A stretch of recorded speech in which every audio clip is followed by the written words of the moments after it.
Okay, welcome everyone to our November session of Dr. Jaspersoft. Thank you very much for joining us. I'm really excited about today's session. We're going to be talking about customizations in Jaspersoft. It is there's a lot that I want to cover today, so I apologize if we run a little bit over today.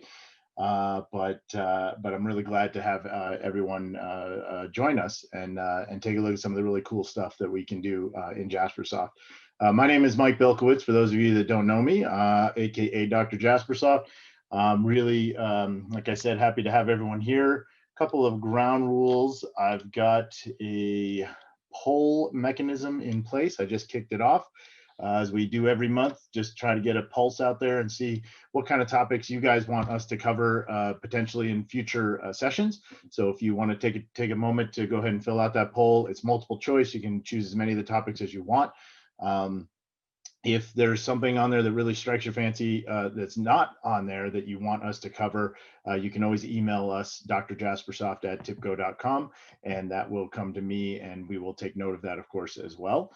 Also, we love to have questions. Obviously, that's what this is all about. I'm going to present everything first and answer all of your questions at the end of the session. There is a Q&A button down there at the bottom of your screen. Please use that to push your questions through.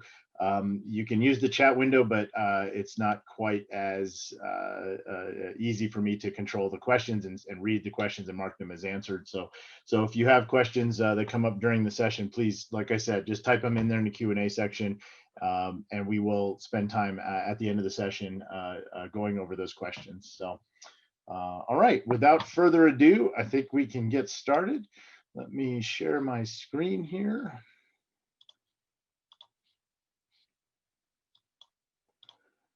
So I don't have a whole lot of slides today because I want to spend more time demoing a lot of different things. I've got 3 different items that I want to demo with customizations in Jaspersoft. We'll go over a couple of the slides just to talk a little bit about what it entails, and then I'll just jump right into the demos and hopefully get you guys some of your questions answered. So real quick, there are several different ways to kind of customize things in Jaspersoft.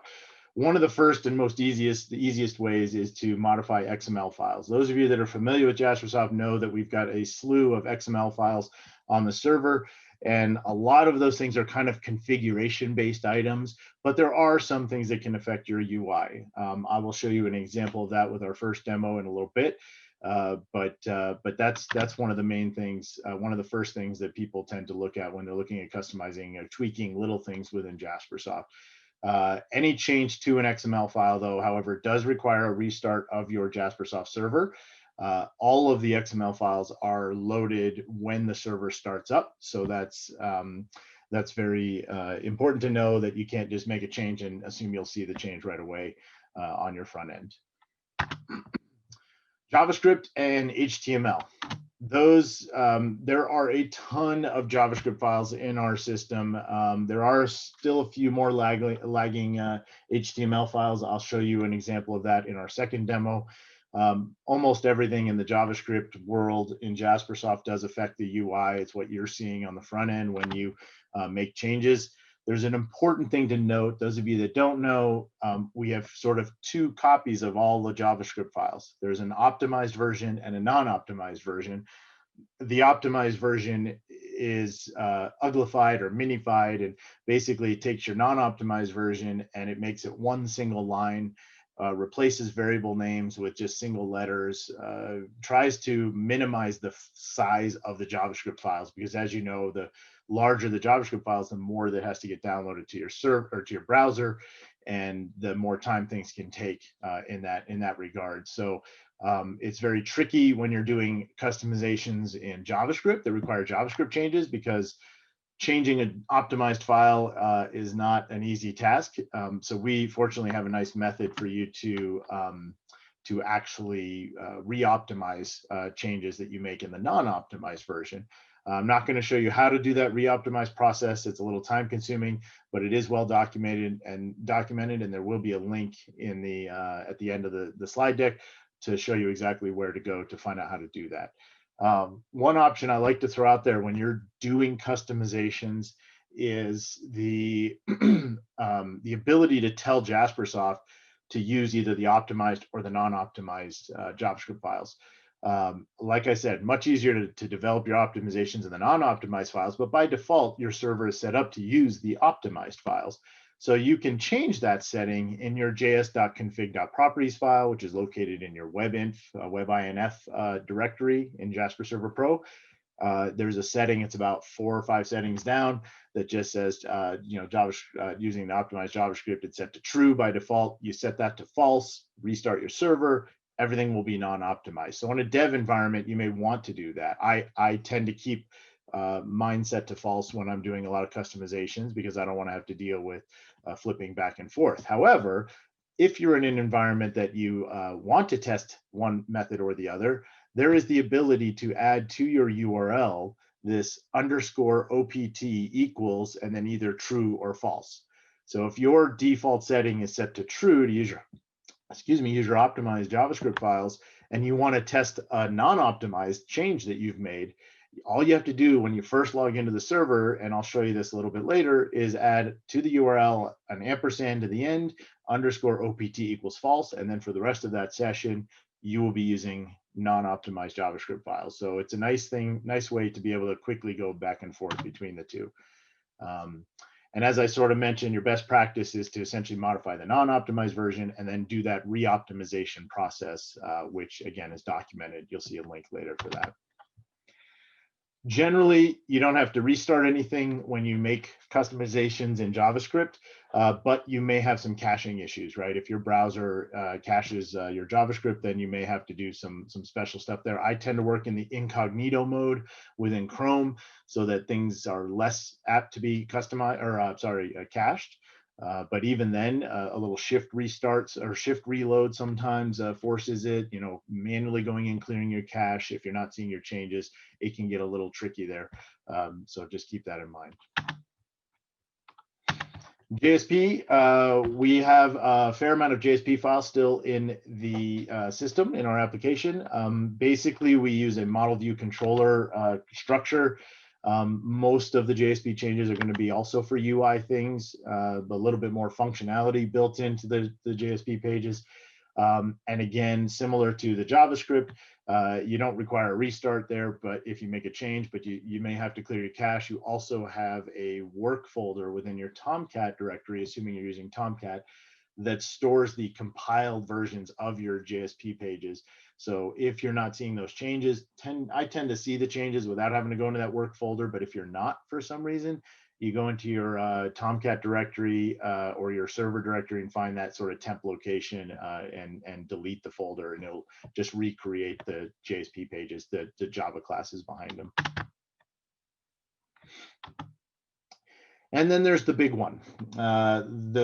The best part to me about working here at Jaspersoft as someone who used to be a software developer in a prior life is that we're open source, right? You can download the source files for Jaspersoft, where you go download your actual application.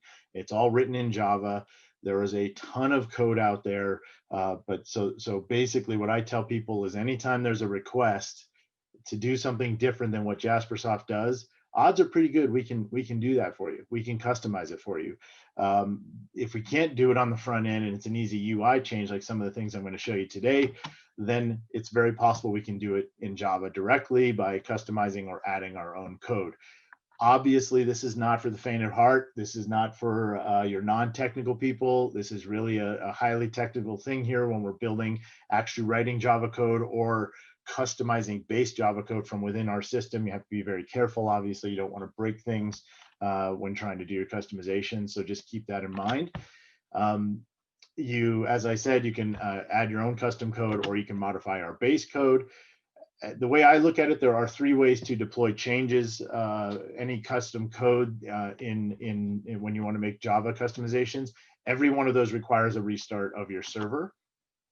The most difficult one, the one that I never use personally because I don't want to deal with this and waiting, is you can actually rebuild the whole JRS Jasper Report Server application. We actually document that. I think I'm including that link in the resources slide later that shows you how to actually rebuild the source code into jar files. But it takes some time. It's not a short process, and most of the times when you're making these customizations, there are little things that you want to do that maybe affect one or two or three classes. And do you really want to rebuild hundreds of jar files, and maybe a little less than that, just for those small changes? So instead, I focus on one of these two methods. One method, especially when I'm doing custom code myself, is creating a custom jar file, creating my own jar file with whatever my custom code is. It could be overwritten base code, or it could be my own version of code from that I want to put into the system. And then generally you're writing some sort of bean. I mean, it depends on the area you're customizing in our application, but you just reference the class name that you put in your new jar file into your XML file that references the bean, and drop that jar file into your webinf lib directory, restart your server, and voila, you have your new functionality available to you. I will show you a brief example of that later on if we have time. And the last method is to actually write your custom code, compile that code, generate the class files, not a jar file, but just the class files, and then drop those class files into your webinf/classes directory in a fully qualified path. Again, I'll show you an example of that a little bit later. Basically, that's the quickest and dirtiest way to overwrite base code in our system. You will build those class files, you copy them, let's say, to your own package, create the class files, and then just copy those from wherever your like Eclipse or your Java utility generates your class files, copy those to your webinf classes directory in your server. And when you reboot there, that's the last thing that gets loaded. So that will override anything that might be in a jar file. It doesn't require any change to an XML bean in that case, assuming you're overriding existing code that's already referenced in our system. So a very, very important point to note about upgrades. As soon as you start making customizations in our system, it is very important for you to take note of those customizations, keep track of what you've changed, every file you've changed, every configuration file, Java bean, whatever it is you've done. You got to take note of that, because when you go to upgrade, there is no guarantee that same code, if you are overwriting an existing Java class or changing an existing JSP or JavaScript file, there's no guarantee that that's not going to change with a future upgrade. We have no way of knowing. Engineering on our side, comes out with a list of things they want to enhance with every version, and they make those changes. They're not going to know every little customization that you've done as an end user. So keep track of that. It always, every time you go through an upgrade, it does add an extra step, which requires you to check your customization against the upgraded version that you're moving to. All right, that's just something you're going to have to do.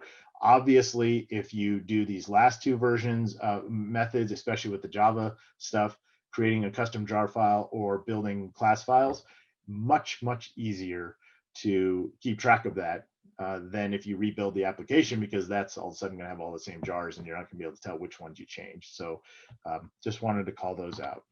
All right. So let's jump right into the demos. So the first thing that I wanted to show, just a real quick thing, one of the examples of some of the easy things you can change in an XML file in our system that can be reflected in the UI on the front end. A very common request that we get is to remove or modify access to the right-click menu option that allows users to schedule a report.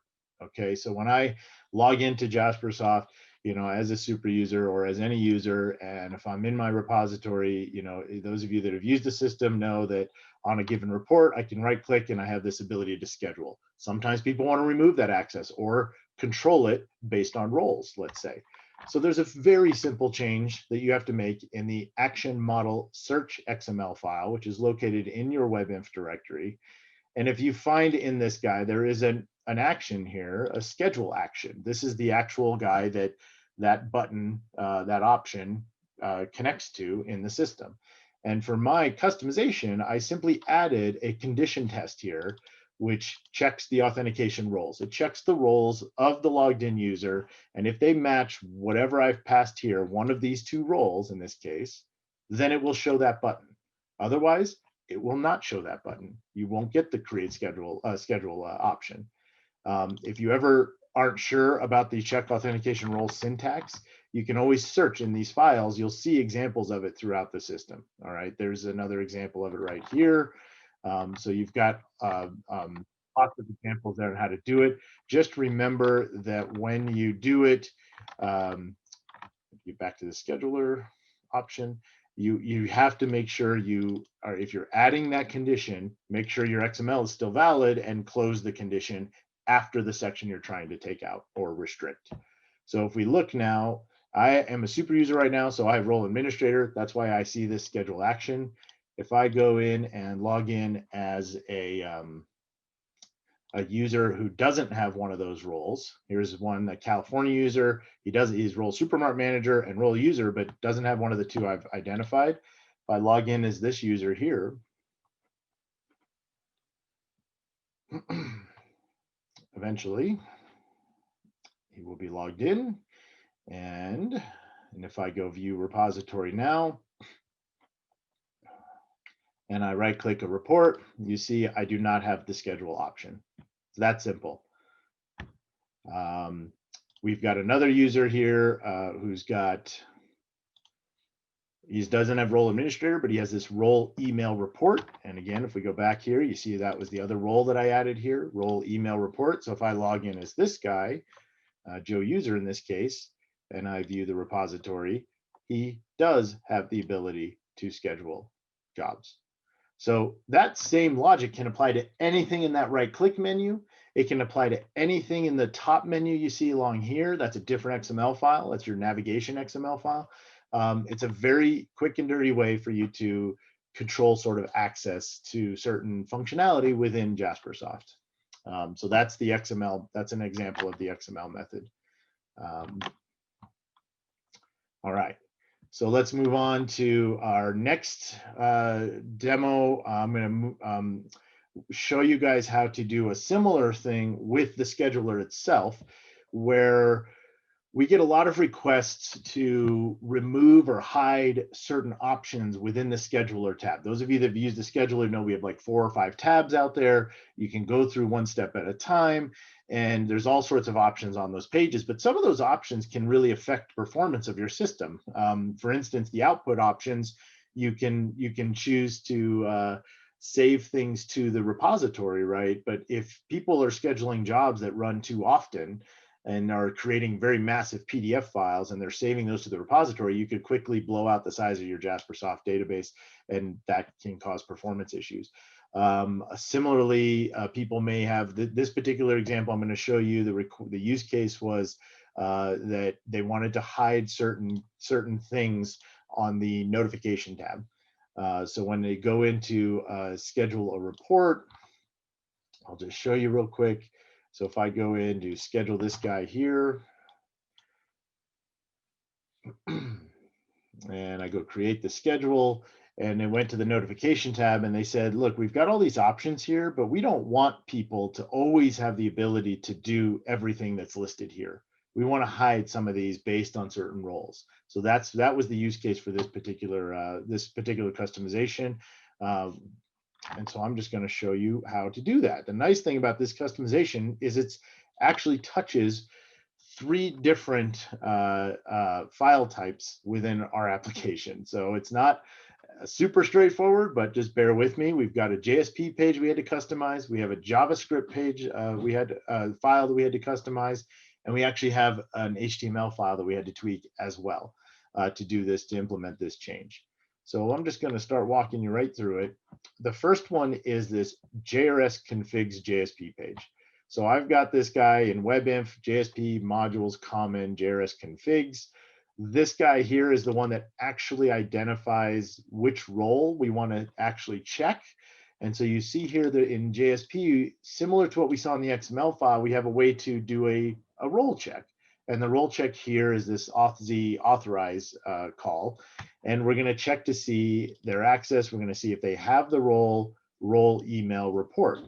And if they have the role email report, and bear with me, we're going to create a list, a variable that has a list and says these are the styles that we're going to actually disable. So anything with the style include email is going to be disabled if they have the role email report. It's a poorly named role. It really should be the other way around, to be honest. But that's the key there. Okay, so we built out this little authorization check for the role.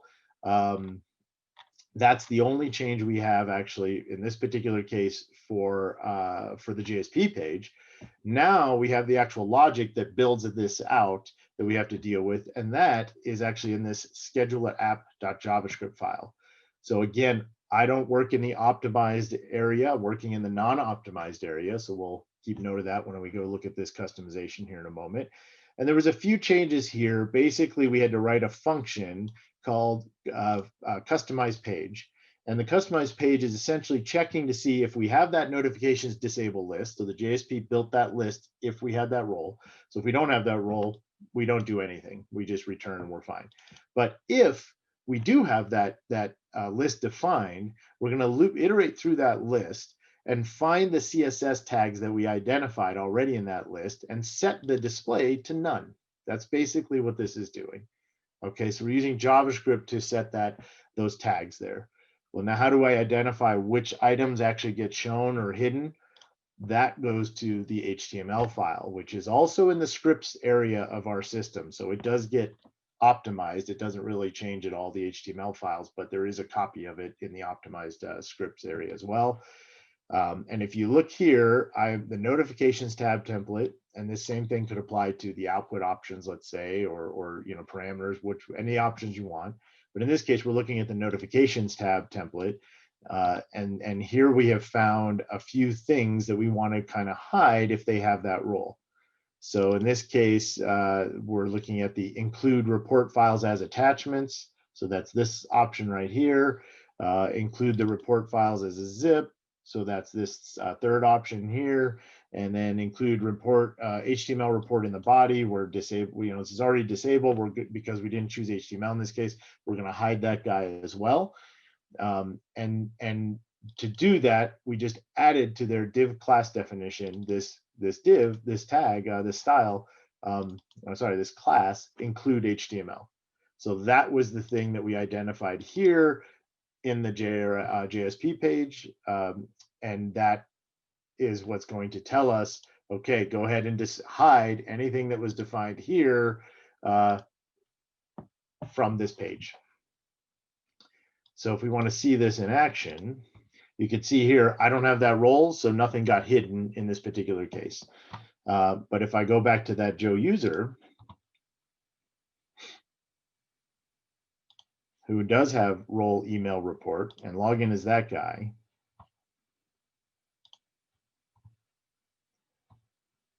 and if I go to schedule a job, and I go over to this notifications tab, you're going to notice it didn't work. Why didn't it work? Because my system is set up by default to use the optimized JavaScript, and I haven't rebuilt the optimized JavaScript yet. I need to test this in the non-optimized world. So for me, the cleanest and easiest way to do that is go back to your home page here where it's nice and clean on the URL. Simply add to your URL __opt equals false, just like I mentioned before. That tells Jaspersoft, use my non-optimized JavaScript, please. Hit it again, it's going to reload the page. Sometimes that will disappear from the URL. And when that does, notice it's a little slower because it's loading up some more JavaScript now that's a little bit bigger. It will disappear from the URL, but trust me, it's still there. So now if I go back to view repository, see it's gone from the URL, but we still know we're using it. It's really hard to know once you're actually running, but it is. So I'm going to go back to schedule this report. And now when I go to the notifications tab, again, loading all that JavaScript, so it's taking a little bit longer. you'll see now those three options, they're gone. And of course, I could have flipped that logic. The logic there is probably, like I said, if you had the role, you probably should see the options. If you don't have the role, you shouldn't see the options. Whatever you want to do, you can do in those things. The nice thing about that customization is I actually wrote a wiki article about that. I will put a link in the resources slide at the end that this wiki article you see right here kind of walks you through all of those changes that I just made. So if that went a little fast, I apologize. Again, I have a lot I want to cover. I still got to go through the Java stuff.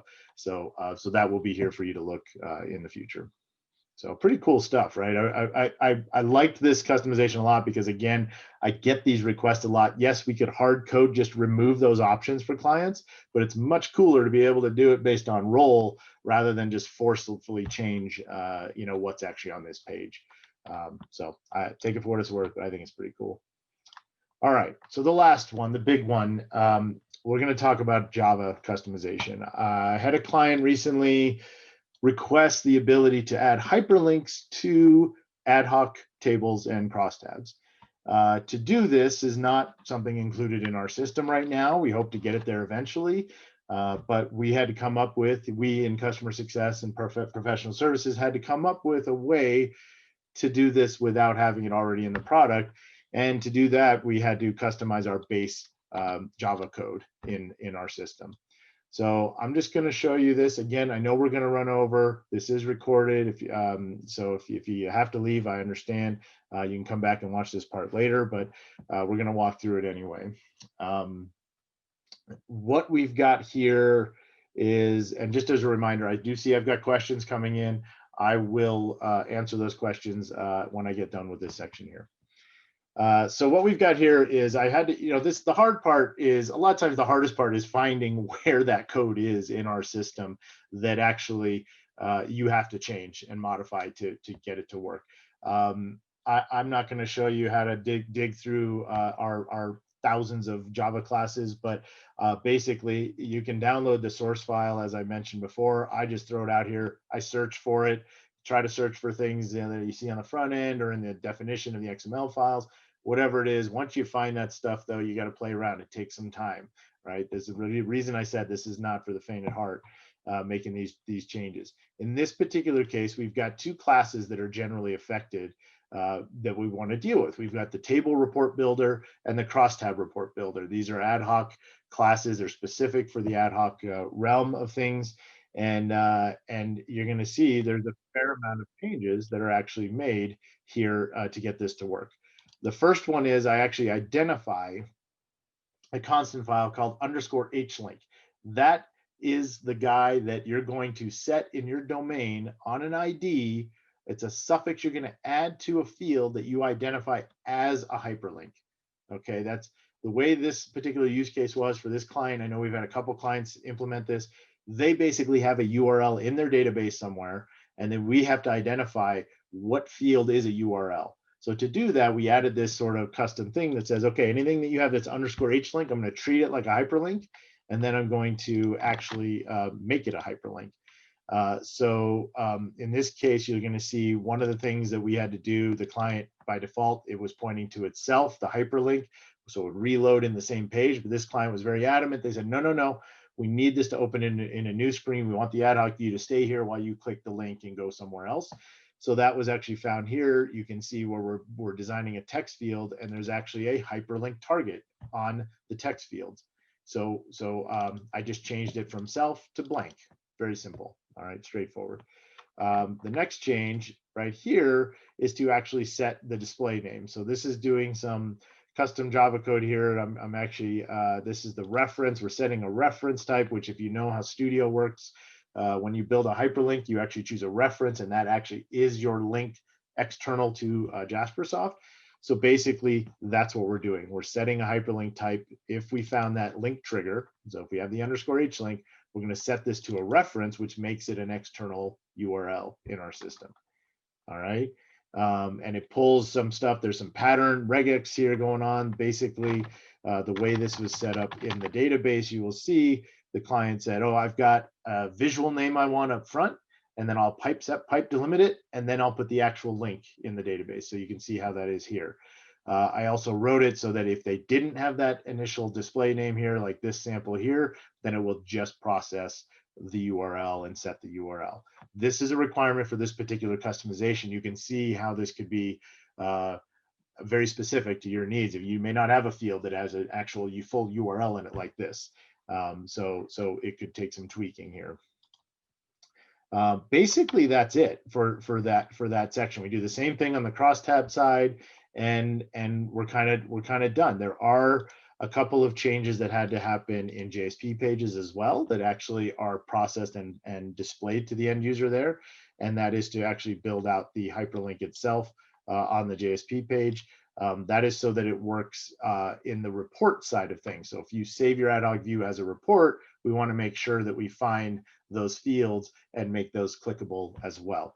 I'm not going to go into the details there, but that change was made here as well, basically to do a similar thing to what we saw on the Java code side. With that all said, we now have a domain that has a specific field. Let me get back to super user here.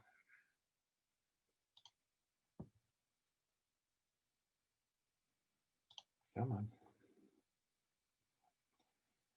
So if I take a quick little inspection of this domain, what you're going to see is we have two special fields that I've added to this this table. One field in the actual database that I just showed you, that URL field. I'm just using Food Mart data for our purposes, just to test this out. And of course, I haven't loaded this one since I restarted my server, so just give it a moment and we'll pop this up. The other field that we added is actually a calculated field, which makes use of a profile attribute that you can define at the user level to append things to any URL in the system. Again, very specific requirement for this client, but it's pretty cool nonetheless. So if you look here, I've got a pretty standard domain here. I've got my URL field here, and you can see I had to go in manually and edit this ID and append _hlink.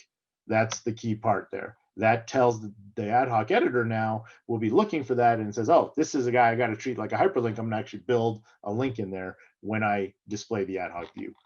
The other one is this attribute URL. Same thing in here where I created an _hlink. This guy is, oh, where is it? Oh, I had issues getting this to pull up, and I apologize. It is not, I'm not going to be able to show it to you right now because of the, there we go. So this calculated field here simply is a concatenation of the URL that we're pulling from the database and an attribute called my URL. All right. It probably should be my URL, parameters or something like that. That's all it is. All right. Just a simple little add-on that we wanted to do to give that ability. So now if we go and look at an ad hoc view based on this domain, I already got one here, so I'm just going to pop this up. You will see it's now reaching in via the domain. It's going to find those two fields, the URL and the attribute URL, and say, oh, they've got hyperlink hlink at the end, _hlink. So it turns and converts this to clickable links now that open into a new window. So you can see here, I've opened the Google window because that's what's stored there. Now the one that uses the attribute, my specific attribute that I have as super user, if you could see at the bottom left of the screen, I know it's probably tiny, is adds in the search $Q equals TIBCO. So when I click on this one, it will query Google for TIBCO and give me the response right away. So if you want to dynamically give the users the ability to see different things based on what they click, you can do it this way. This is one way to do it. And you can see what happened here when I didn't have the value with the pipe delimited, it just displays the URL in this particular case. So we had one of those in the database when we saw that over here in the database. Everything else had the pipe in the middle, so it processed it that way. Same thing works for crosstabs. It even works, so when you save it as a report, I could show you that same thing. If I export this to a PDF, the link should work there as well. To be fair, I didn't test it in other export options. This particular client wanted it in PDF, to make sure it worked in PDF alone. They didn't care about the other one, so we didn't go down that route. Another peril of customizing things, you only do what you need to. And you can see here, the PDF doesn't take the style through, the hyperlink style. That was something I manually put in. So it is clickable. If I click on the link, it doesn't go to a new window because it's PDF treats URLs a little bit differently. But you can see when I click it, it does work exactly the same as it did in the ad hoc editor. And then also, if we look at the report version, that also works the same way. Because I'd made those two JSP changes, reports generated from ad hoc are slightly different than reports generated in Studio. So I had to make sure that this would work the same way. And similarly to what we saw in the PDF, we don't see the styling of the hyperlink, but we could always add that in if we wanted to. But here you see we've got this link, which does open to a new window, and then we've got the other ones here, which adds the TIPCO search on the end. All right, so I went through that really fast. What I didn't show you is, I almost forgot, sorry, is how did I get this code into my Jaspersoft server? So what I did is I have my workspace here for Dr. Jasper. This is where my code was output. This is the compiled class files. If I look all the way down here, then I actually see the class files that I changed. There's one other one there that's for the PDF. It has a little minor PDF thing we had to change. So if I go back up to here, these two folders are essentially what I need to copy to my webinf classes directory with this full folder structure. It's very important you have that full folder structure because that's what tells it to take that and override what's in your jar file that's already predefined for those two classes. So if we look over here at my my 751 directory, here's my 751 install, Jasper Server Pro, webinf. I've got a classes folder. There's a bunch of stuff here already, but you'll see I've added these two folders here, the com and the net. So if we go in there, you will see the customization files, the files that we just touched right there. So that was that third option on how to customize Java stuff. I could have created a jar file over here in Eclipse with those class files there. But the tricky thing is if you drop a jar file in, there's no guarantee that that jar file is going to take precedence over the one that already contains these same classes. This way, you know it's going to take precedence. The best option for that jar file is if I'm making my own custom code, like this example here.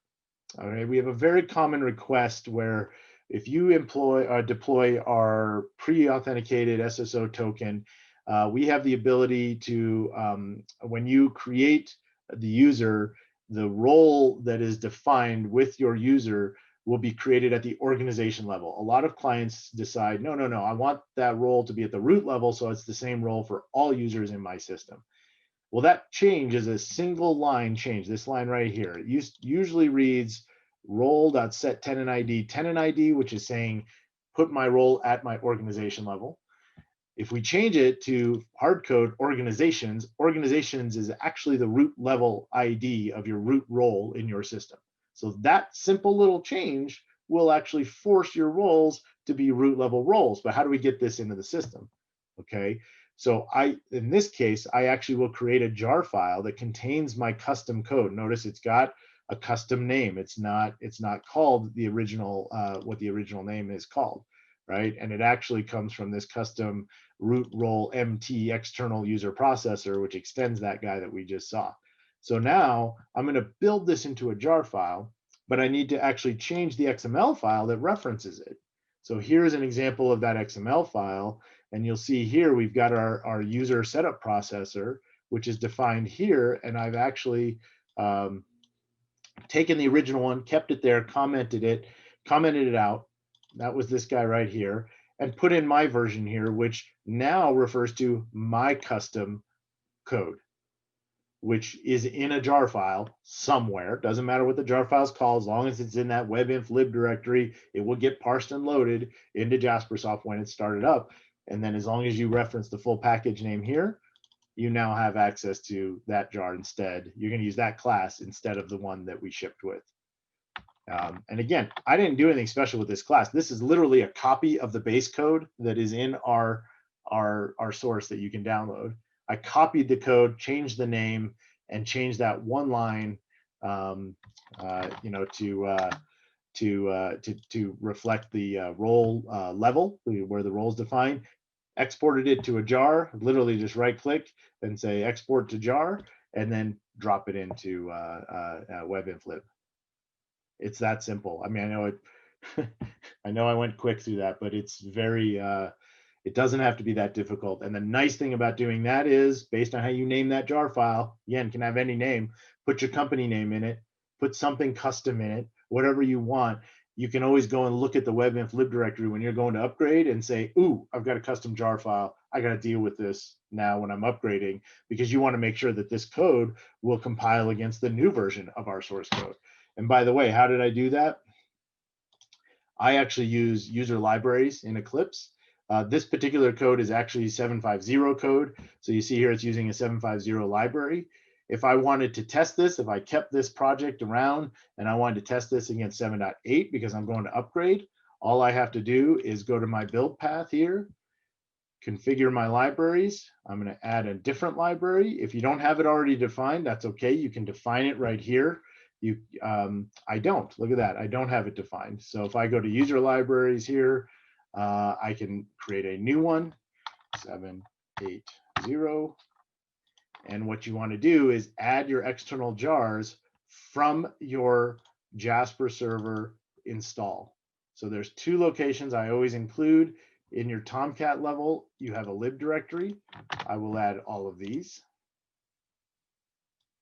And then I will also add everything from my web apps, Jasper Server Pro, WebInf lib directory.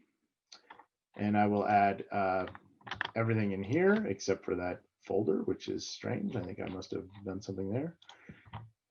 And now I've got a new library called 780. I apply and close. Once that's done processing, it's a lot of jar files. And now you'll see I've got 780. I hit finish here. I can remove the 750 one, and boom, instantly I'll know, hey, if this compiles against 7.8 now. And so far it looks good. Looks good. This code doesn't change very often that we're looking at right here. The same can't be said for the ad hoc stuff. That does change, so you do have to be very careful about the version you're compiling against. Now, make sure when you create that jar file for this guy here, you're not including all the dependencies, because you don't want to include all those jar files. Your jar file will be massive and you'll have double effort there. You're just doing that so it compiles, because you have access to all those jar files when you push this into the WebInf lib directory. You just need your code in a jar file. The dependencies will sort themselves out as long as you've planned it properly here. All right, that, and I know we're over quite a bit. I apologize for that. I probably told you it would be a longer session. So I'm going to stop yakking now. I'm going to go over here and take a look at some of these questions that we've got. We have 5 questions. Let me just go here. Normally I got someone else with me, so bear with me as I read these. So the first one, when scheduling the reports through Jasper Server by using the API, for example, billing, we need to generate thousands of customers. How to achieve it? That's a great question. That's a method I didn't talk about. I've actually written something just to do that for clients several times using our REST API. I've actually written standalone Java apps here in Eclipse that can take in parameters like a list of customers or a list of whatever you want to do. That is separate than really customizing Java code. You're actually just going to build your own application, use our REST API, create the jobs sort of automatically that way. If that's something you're interested in, I'm not sure if you're a current customer or not. If you are, reach out to your customer success manager if you're on our Upshift plan. If you're not, email me, Dr Jaspersoft at tipco.com, and we can talk about how I might be able to help you out there. Next question. Excuse me, will this work for Jaspersoft 7.1? It depends on what specific thing, Nick, you were asking about. Certain things like the very first thing I showed with the XML file, I'll guarantee you that will work in 7.1. Some of these, the ad hoc hyperlinks thing actually was written originally for 7.1. I updated it for this session to work with 7.5.1. So there are a couple of small changes that have to be made, and that's part of the perils of doing customizations, right, in Jaspersoft, especially with code, because there's, like I said at the beginning, there's no guarantee that that code's going to be the same or not affect the changes that you might have made. So you have to do a little merging, a little extra work there. But there is a version that works with 7.1 of this ad hoc hyperlinks. Once again, if you're interested in it, reach out to your CSM. If you don't have a CSM, you can email me. But your best bet is to join our Upshift program, because it's awesome, and you get access to people like me to do stuff like this for you all the time. That's as salesy as I get. Sorry. Yes, Rajesh, you asked if there's a way to view the Dr. Jaspersoft webinar recordings. There is a slide that's going to show you the link to our wiki page that I update shortly after this session. I will, that's not the one. Shortly after this session, I will update it to reflect this one. And you can see here, there is the page. So it's community.jaspersoft.com/wiki/Dr-Jaspersoft. If you Google it, it should come up pretty easily. But you'll see here, I've got links directly to all the YouTube videos. Once we get these published to YouTube, that link will be up there as well. And then also I'm including the slide decks there. I'll be fair, not a lot of content in this slide deck for you because I wanted to spend more time on the demos. But a lot of the last slide will show links to how to do most of the things I showed you today there as well. Yeah, so I told you the link there, Rajesh. If you're still on, I will go ahead and throw that in the chat window for you, so you have it. All panelists and attendees. So there's the link to the wiki page I just showed you. And let's see, another question. Sorry, let me just mark these. Looking to set multiple y-axis at fixed numbers despite data filling in. Example, Y1 max is always 10K, Y2 max is always 5K, Y3 is always 4K. So Craig, I assume you're talking about HTML5 chart. And if that's the case, that's a whole different beast when it comes to customizations. It's a very JavaScript heavy. We use a library, as you may know, called Hide Charts. And we have a advanced properties setting on any Hide chart.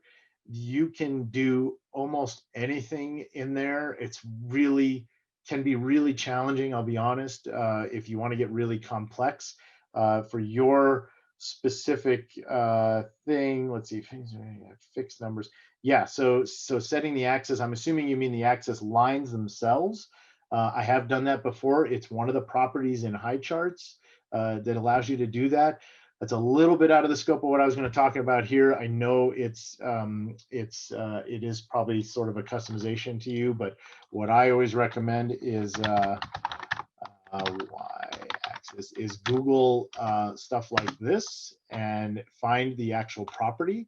So in the y-axis here, the Hide Charts is phenomenal here. If you look at their API guide where I just went into here, you can see all of the sort of options that are available, and you see there's a ton of them there. I can't remember, it's been quite a while since I've done that fixed lines and what they were. I think it's something, oh, I can't remember, tick. It's one of these ticks here, I believe, if that's the guy you're looking at. But the nice thing is here, you can play around. You come in here, you can actually see, click on it. Most of these have fiddles that correlate, that show you examples. And you'll see here, this is an interval of 5. So it's along the lines of this. This may not be exactly what you're looking for there, Craig. But what I do is I recommend you look at this, you see if it's what you want.